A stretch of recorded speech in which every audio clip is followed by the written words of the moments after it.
Donc cette convention marque une série de travail qui a déjà été effectué précédemment depuis les 18 derniers mois. En octobre dernier, nous avons inauguré notre centre de compétences et d'innovation à Salé au Maroc. Ce centre de compétences couvre les technologies IPMPLS, FTTH, c'est-à-dire fibre optique à la maison, et transmission optique DWDM. Donc dans ce centre, on a un gros investissement sur du matériel, mais aussi des salles de travail, des salles de formation. Et dans ce cadre, nous avons 3 objectifs. Premier objectif, donc de valider et d'améliorer les nouveaux produits qu'on introduit sur les marchés, pas uniquement en Afrique, mais en Europe. Le deuxième point, c'est, j'en parlais, la formation. On a la prétention de faire à peu près 500 stages, internships, des doctorants, dans le cadre de cet accord, ce MOU avec le ministère de la transformation digitale. Enfin, ce centre s'inscrit dans le plan digital 2030.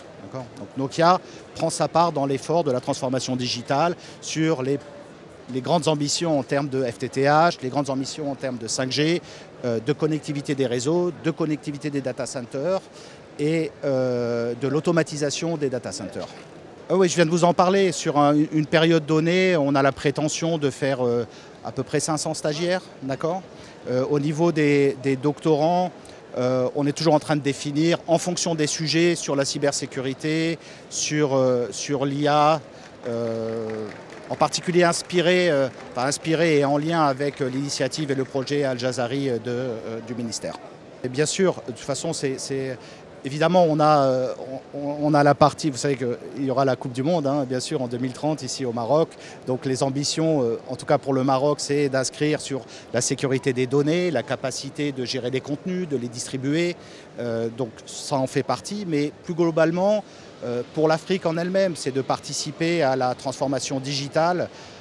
Alors évidemment, on parle de la 5G, on parle de l'industrie connectée, on parle des data centers, on parle de l'intelligence artificielle, ça c'est une partie importante, décisive, mais aussi la partie, comment dire en anglais, connect the unconnected, avec nos solutions mobiles rurales, évidemment, avec nos business plans